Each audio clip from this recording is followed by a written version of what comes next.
Сәлем достар, менің арнама қош келдіңіздер. Бәріне өкпелі жанмын. Бәрінен де өмірге әкелген әке-шешемді жек көремін. Олар менің тағдырымды құртты. Мен жайлауда дүниеге келген жанмын. Әке-шешем жалдамалы малшылар.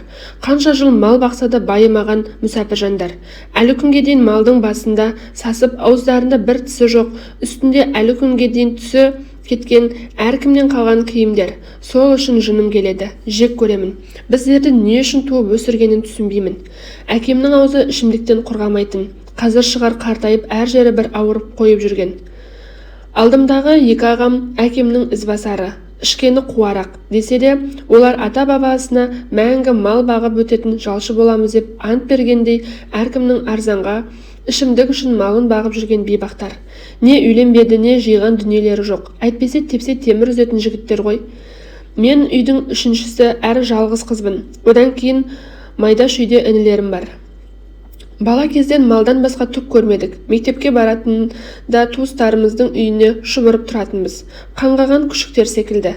Кім бізге ыстық тамақ береді екен деп, балалық тілегіміздің бәрі тоя тамақ ішу. Сондықтан бекен үнемі тамақты ойлап, магазинші боламын деп арман еттім. Магазинде жұмыс жасасам, қалаған тамағымды жеймін деп ойлаушы едім. Сол үшін де тек математика пәнін ғана оқитынмын. Қалған сабақты маңызды емес деп. Бұның бәрі айналып келгенде әке-шешемнің кінәсі. Екеулеп жүріп бізді де асырай алмады, не тәрбие бермеді, не дұрыс армандауға мүмкіндік бермеді. Ес білгелі туыстарымыздан жегеніміз таяқ, естігеніміз ұрыс. Ешкім біздерді жақтырмайтын еді. Бір сөзбен айтқанда бізде жылулық қаладық. Жұрттың балалары сияқты еркелегіміз келеді. Бірақ біздің құр қиялымыз болды. Өбектейтін ешкім болмаған соң біздер ерте есейдік. 9-шы сыныпты бітіре сала, магазинде тазалықшы болып жұмысқа тұрдым. Күні бойы зат тасып, шаңдарын сүртіп, бос отыруға уақыт жоқ. Белім қатты ауыратын. Сонда да өзімді қинап сол жерде жүре бердім. Техникалық колледжге түстім. Магазин иесінің танысы сол колледжде жұмыс жасайды екен. Мен туралы сөйлесіп, сабаққа бармайтын болдым. Оқып жатыр деген аты бар. Ал мен бұл жақта сілекпем шығып жұмыс жасаймын. Біз жатқан әкемнің туыстары ұрыс шығарып, біздерді үйден қуған. Бауырларым интернетқа кетті. Ал мені магазин иесі складтан орын тауып берді. Әке-шешем мені тек іздейді. Продукты алуға келгенде ғана. Онда да ол продуктыны қарызға алып, менің айлығымнан шегертеді. Олар мен емес, мен оларды асырадым. Ол кезде бала болыппын. Басында үйдегілерге азық-түлік әпергеніме мәз болып жүрдім. Кейін әбден қарызға батырғанда шыдамай кетіп, ақыры ешкімге айтпай магазиннен қашып кеттім. Ешкім білмейтін жаққа. Бәрінен шаршаған менің екі бүйрегім удай ашып ауыратын. Жұмыс істеуден шаршадым. Тапқан ақшам өзіме жетпейді. Не үстіме ілер киім, дені дұрыс киімім де жоқ. Іш киімдерімнің өзі еселеп жуа-жуа жіп болғаны қашан.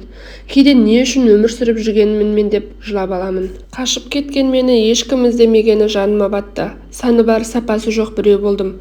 Алматы қаласына келдім. Барахолканы жағалап жүріп жұмыс таптым. Фрукты сататын жерге көмекші болдым. Үлкендеу апа менің бастығым болды. Жетім екенімді айтып тұратын жер сұрадым. Өзінің үйіне тұрғызды. 2 қызы бар, жесір әйел екен. Үлкен қызы тұрмыста, одан кейінгі қызы студент. Менен 2 жасқа үлкендігі бар. Демалыс сайын моншаға барып жуынып тұрамыз. Ол қызбен достасып кеттім. Бастығым сондай тазалықты сүйеді. Мені тазалыққа сол үйретті. Айтсам сенбей, біреулеріңіз күлетін шығарсыздар. Артық түктен арылуды, гигиеналық тазалықты тағы да барлығын үйретті. Мен ол нәрселердің бәрін қалыпты жағдай деп жүрсем, есіме түссе ұялып кетемін. Көңілім тоқ, қалағанымды алып жарқырап жүрдім. Мен келгелі сауда жақсы жүріп тұрды. Бастығым да қуанып жемістер таусылып қалатын. Сонан бастығым көп ұзамай базардан 2-ші орын ашты. Оған мен тұрдым. Бастығым екеулеп жақсы жұмыс жасадық. Солай жүргенде ғашық бола бастадым. Ұйғыр жігітіне есім кетіп ғашық болдым. Оның қою қасы мен көздері мені еріксіз өзіне байлайтын. Бірақ ол маған мүлдем қарамады. Іштей ол жігітке ренжіп жүрдім. Жауапсыз махаббаттың әсері болар. Алып бара жатқан сұлулығым жоқ. Сондықтан бекен әлгі жігіт мүлдем бас бұрмады. Бірде фрукты таситын жаңадан жігіт келіпті. Складтан арбамен жемістерді тасып әкелетін. Жылмақай жігіт мені көре сала сөзге тартып танысып алды. Негізі танысқым келмеген. Әлгі ұйғыр жігіт қызғансын деп танысып сөйлесіп жүрдім. Жылмақай жігіт болса да өте ақ көңіл еді. Мені үнемі көңілдендіріп, әзіл айтып күлдірген жігіт сол болған шығар. Сезімін білдіріп, ұнатқанын айтты. Бірақ менің оған деген сезімім жоқ деп жауап бердім. Ол жай ғана дос ретінде сәлеміміз түзу болсын деді. Маған да керегі сол еді. Бірде зат әкелгенде менің ұйғыр жігітке есім кетіп қарап тұрғанымды Жылмақай жігіт көріп, маған «Әй қыз, сен ана жігітке ғашықсың ба?» деп күлді. Мен ұялып қызарып қалдым. Ұрлық үстінде ұсталғандай сезімде болдым. Әлгі Жылмақай жігіт тыныш деп айтамын дегенше ұйғыр жігіттің қасына жетіп барыпты. Ой алла, қай уақытта зыпылдап кетіп қалғанын қарашы. Зыпылдағым ұйғыр жігітке барып, менің досыма дұрыс қара, оны ренжітсең, мен сені ренжітіп қоямын депті. Ой, әбден ұялып не істерімді білмей теріс қарай бердім. Ол ұйғыр жігіт екеуміз қарсы бетте орналасқанбыз. Ол менен сәл әріде тұрады. Қасыма келген Жылмақай жігітке ала көзбен қарап, сенің есің дұрыс па? Ол жігіт маған сөз айтқан емес. Сен мені жерге тықтың ғой деп ренжіген болдым. Бірақ ішімнен рахмет айтуға намысым жібермеді. Сол күннен соң әлгі ұйғыр жігіт менімен амандасуды әдетке айналдырды. Ұйғыр жігіт өте салмақты тұйық болды. Сол мінезі қатты ұнайтын. Сөйтсем бекер қызығыппын. Іші толған арамдық екен. Үндеместен үйдей бәле шығады деген рас екен ғой. Өзін ұнатады дегенді естігелі ұйғыр жігіт маған жабыса кетті. Тіпті атымды сұрап қолы босай қалса жаныма келіп, сұлу қыз, шаршап қалмадың ба, шөлдеп кетпедің бе, менде салқын су бар деп өте ерекше ықылас білдіре бастады. Ұйғыр жігітте фрукти сатады. Сақалды ағалары ара-тұра шығып тұрады. Осындай сәтте көңіл күйім түсіп жабырқап қаламын. Жаңа жылға дейін мені өзіне жіпсіз байлаған ұйғыр жігіт сүйетінін айтты. Менің бақыттан басым айналды. Барлығы тез болғанына қатты қуандым. Өзімді сондай бақытты санадым. Ұйғыр жігітім маған жаңа жыл кешінде кездесейік, бірақ ешкімге айтпа деп құлағыма келіп сыбырлады. Айттым ғой, бұл жігіт өте сақ. Әрі тым сабырлы. Бұл менің алғашқы кездесуім болатын. Қатты қобалжып кешті батыра алмағаным есіме түссе жылағым келеді. Біз бірнеше ай бойы базарда тұрып сөйлесіп жүрдік. Сол кездескенде мен сорлы оның қызы болдым деп ойладым. Сонан бар сырымды айтып, іздеуі жоқ адам екенімді айтып мұңайып алғанмын. Ол болса өзі туралы артық әңгіме айтпайтын. Сосын үнемі түскі уақытта адамдар азайып сатушылар тамақ ішуге кеткен кезде ғана менің қасыма келетін. Бұлай көпшілікте жоламайды, танымайтын адамдай тұратын. Жаңа жыл, елдің бәрі керемет көңіл күйде тойлап жатты. Мен бірнеше күн бойы бұл кешке дайындалдым. Маған жұмыс беріп, жағдайымды жасаған бастығыма қымсынбай өтірікті суша сапырдым. Апай, жаңа жылда балалар үйіне барғым келеді. Ол жерде бауырдай болып кеткен қыздар бар еді. Жаңа жылды сол жерде қарсы алғым келеді деп едім. Бастығым бірден келісті. Өйткені бұрын мүлдем олай сұранып та қаңғырып та көрмедім. Өзімде бұл өтірігіме сеніп қалдым. Олай айтпасам ешқайда шыға алмайтынмын. Бастығым өз қыздарында еш жерге шығармайды. Тәртібі сондай. Ал менің тезірек ғашығымның жанына барғым келеді. Сол күні оған тұрмысқа шығамын деп құр қиялға берілдім. Мұндай кездесу алғаш рет болғандықтан бекен өзімді қалыңдық сезініп әдемі көйлегімді киіп шықтым. Негізі үйден күнді шығып кетіп, кеш батқанша далада кезіп жүрдім. Ойымда сан түрлі ойлар. Кешті әзер батырғанмен ұйғыр жігітпен кездестім. Ол мені көріп, қандай әдемі қызсың дегенде бақыттан бал-бұл жайнадым. Сондай әдемі сөздермен мені баурап алды. Сосын маған жүр менің пәтеріме барамыз, саған керемет тосын сый дайындап қойдым деп қолымнан ұстап маңдайымнан сүйді. Мен ештеңе деместен келісе кеттім. Алып ұшып келген пәтердің есігін ашқан сәтте темекі мен ішімдіктің иісі мұрнымды жарып барады. Жүрегім жамандықты сезгендей, менің қайтуым керек, сосын кездесейік деп кері шыққым келді. Бірақ ұйғыр жігіт қолымнан шап беріп ұстап алды да, кіру бар, шығу жоқ. Енді сен біздің көңілді көтеру керек деп бір түрлі сөздер айтты. Арғы бөлмеден денесі жүн басқан тағы біреу, сосын ара-тұра ағасымын деп базарға шығатын еркек шықты. Мені көріп көздері жайнап кеткен. Азғындар шылымдарын сорып, бәрекелді, бүгінгі жаңа жылға күшті сыйлық әкелдің, нағыз жігітсің, деп ұйғыр жігітті мақтап жатты. Мен сүйдім деген ұйғыр жігіт нағыз азғынның өзі болды. Сұрауы жоқ сорлыларды осылай алдап әкеп, білгенін жасап, сосын алып сатар жеңгетайларға сатады екен. Мен де сатылымға көздерім жәудіреп кете бардым, жалындым, жыладым. Ол жердегі азғындар құдды тозақтан келгендей тепкілеп ұра жөнеледі. Мені сатып алған жеңгетай, көбелегім, сен сияқты іздеуі жоқтардың орны осы жер. Тәртіпке көн, қашуды, өлуді ойлама. Естігеніңді құлағыңнан шығарады екенсің, жазаң тым ауыр болады деп қатаң түрде ескертті. Жертөледен менен басқа қыздар жетіп жатыр. Көбі жетімдер үйінен шыққан. Әкесі жоқ, шешесі бар қыздар. Тағдырлары өте қиын. Тозаққа түскен көбелек түнгі көбелектер қатарына қосылдым. Тірі өлік болдым. Өз тәнімнен жеркендім. Күнде тілейтінім бір ғана тілегім өліп қалсам екен деп, өзімді үнемі өлім тіледім. Солай жүргенде бір клиент жолықты, жас бала еді, мені ұнатқан сияқты. Біз қызмет ететін қонақ үйге жиі келіп жүрді. Менің тұрақты клиентім болды десем де болады. Ол жігіт мені бұл тозақтан алып шыққысы келді. Бірақ өзі де тұңғиық батпаққа батты. Біздің сөзімізді жеңгетайымыз тыңдап жүріпті. Бұл малғұндар клиенттері жиі келсе тексеріп кез келген жағдай үшін дайын болады екен.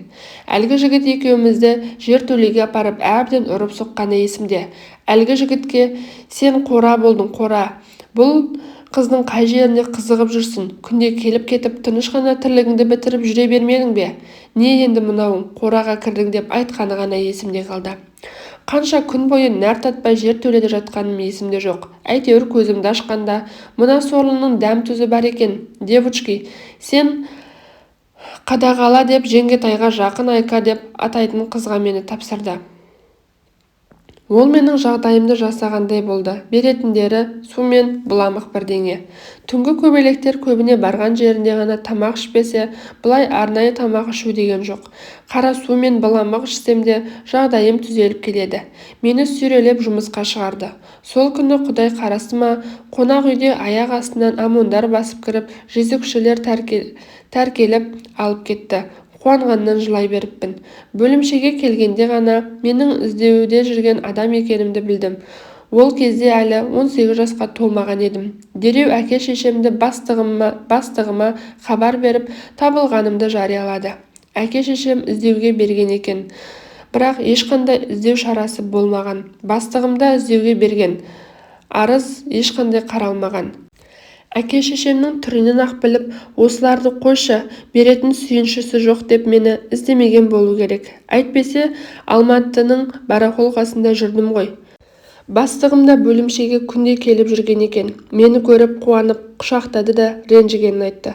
Жетіммін деп алдағаным үшін, ұйғыр жігітпен айтпай кездескенім үшін қатты ренжіді. Иә, оның реніші орынды еді. Қайтейін енді. Бастығым өте мейірімді жан ғой. Сол күні әке-шешемді мені үйіне ертіп апарып қазанға ет салды. Құдды туысы секілді дастарханды гүлдей жайнатты. Малдан басқа түк көрмеген әкемнің әбден араққа есі кеткен ғой. Адам сияқты сыйлап отырғанда айтқаны: күйлі тұрады екенсің, дастарханға 100 грамм қоймадың ба деп абыройымды шашты. Бастығым сыпайы түрде менің үйімде шайтанның суы ішілмейді, бұрыс түсінбеңіз деп түсіндіргендей болды. Ішімдіктің иісі шықпайтынын білген әкем, мен кеттім, өздерің сөйлесе беріңдер, қалаға келген соң қыдырып келейін деп сол кеткеннен қарасын батырды. Менің тағдырым әкеме 5 тиынға тұрмайтын дәлелі міне. Анамды тамаққа тыңқиып алып, мен де жылжиын, не қылса өзің білесің ғой, қайтам десең ауылға жүр, фазенданың басында боласың дегенде бастығым шоши қарады. Немене, сіздерге қыз керек емес пе? Не әкесі, не сіз бұл қыздың тағдырына бас қатырып жүрген жоқсыздар деп айқайға салды. Ашуланып кеткен ғой. Мен әке-шешемнің мені тағы да керексіз зат секілді қалдырғандарына іштей жылап тұрмын. Бастығымнан сөз естіген анам алды-артына қарамай тайды. Мен қалдым жылап, бастығым құшақтап жұбатып, болды жылама. Енді мен сенің анаңмын. Оларға қыз керек болмаса маған керек. Алла өзі сені жіберіп тұр. Қыз қылып ал деп. Сол күннен соң бастығымның ресми болмаса да асыранды 3-ші қызы болдым. Менің бақытты болуыма көмектескен осы кісі. Қанша жыл Бұл кісімен жұмыс жасап өстім, өндім, тіпті ұзату тойымды да жасап бергенде бастығым, екінші анам. Ең сорақысы туған анам мен әкемнің алдынан өтуге бардым. Не десе де мені өмірге әкелген жандар, тойыма қатысып ақ батасын берген ниетім. Бірақ әке-шешем, қалың малға қанша келеді, мынадай сума әкелсін, мынандай алтын тақсын деп танауларын көкке көтергенде жүйкеме тиді. Қызының қандай тозақтан шығып ақ босаға аттағалы жатса, бұлар тек ақша мен тағатын алтындарын ойлап жүр. Қырсығып оларды мүлдем тойыма да басқасына да шақырмадым. Мүлдем барғым да көргім де келмейді. Тек бауырларыма қолдан келгенше көмек беріп, жақында қаладан пәтер сыйладым. Жеке бизнесім бар. Күйеуім әйтеуір адал, жайлы жан. Туған ата-анамды сырттай таныстырдым да қойдым. Мен не десем сол болады. 2 балам бар. Топырлатып туғым келмейді. Ата-енем де түсінігім мол жандар. Баяғы ұйғыр жігіт, оның ағалары қазір қандай жағдайда екен деймін. Жазасын бір Аллаға тапсырдым. Сол бір оқиғадан соң оларды ешкім көрмеді. Ал жылмақай жігіт қазір базарда құрылыс заттарын сатады. Әйел бала шағасы бар. Бұлай көргенде сәлеміміз түзу. Мен бақыттымын. Екінші анамын. Анаммен әлі күнге дейін қызындай араласып, оның 2 қызы әпкемдей. Бәріміз мерекеде бас қосып, туылған күндерді сағына қауышып, бір үйдің қыздары секілді араласып тұрамыз. Бастығым жалғыз тұрмайды. Екінші қыз қояр да қоймай қолын алды. Аллаға шүкір, бақытты. Әңгіменің соңы. Арнама тіркеліп маған қолдау көрсетіп кетіңіздер.